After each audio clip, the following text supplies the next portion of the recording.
Joining me in the bunker for a federal election update is Mark Lennon from Unions New South Wales. Mark, thanks for coming in. Now, the election date has been announced. What's the plan now between now and September?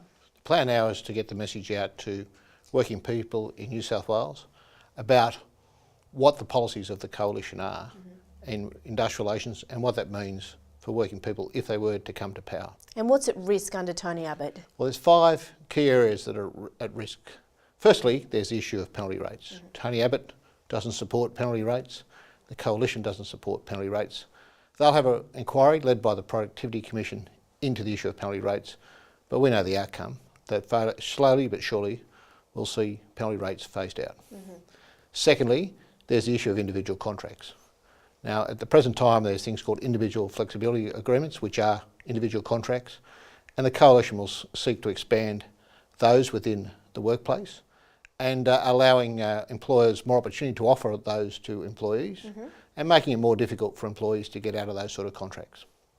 The third area is they're going to swing the balance of power back in favour of employers, particularly when it comes to bargaining, making it more difficult for unions and their members to get the employer to the table to bargain about wages and conditions.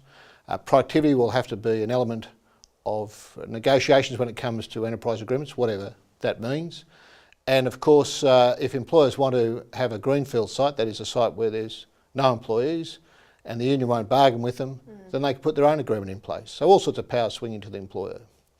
Fourthly, and this is the real danger, they're going to make it more difficult for us as unionists to represent members. They're going to try and ensure that it's more difficult for us to get into the workplace by toughening up right of entry provisions. And they also want to make it an offence for, or expand the bullying laws to make bullying by union officials, or alleged bullying we should say by union officials, something that the employer can bring to the Fair Work Commission. And finally, they want to weaken the independent umpire, that is the Fair Work Commission, by giving appeal rights ostensibly to employers from any decision of Fair Work to some outside court. Okay, clearly some similarities between Tony Abbott and Barry O'Farrell.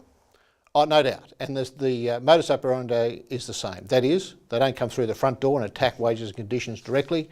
They do it by slowly eroding workers' rights. And we've seen that here with Barry O'Farrell with his attacks on the rights of public sector workers to use arbitration, or his attacks on wages and conditions for public sector workers, his attacks on workers' compensation benefits for all employees, and of course, ultimately making people feel at risk and that they can't bring claims to their boss because they're feeling insecure at work because he's cutting jobs. So what can members and delegates do between now and September 7?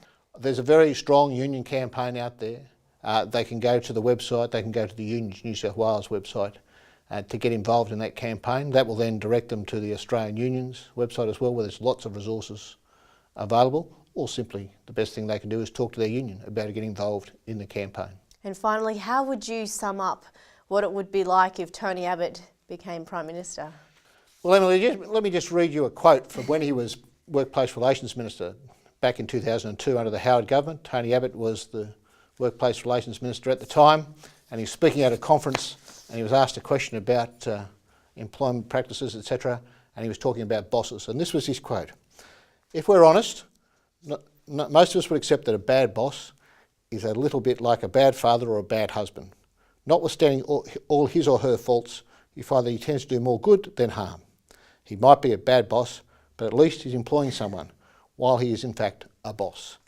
And that's his perspective of the workplace. It's basically going back to the 19th century master and servant concept, that the employer should have all the power and the employee should cop it sweet regardless of how bad the boss is.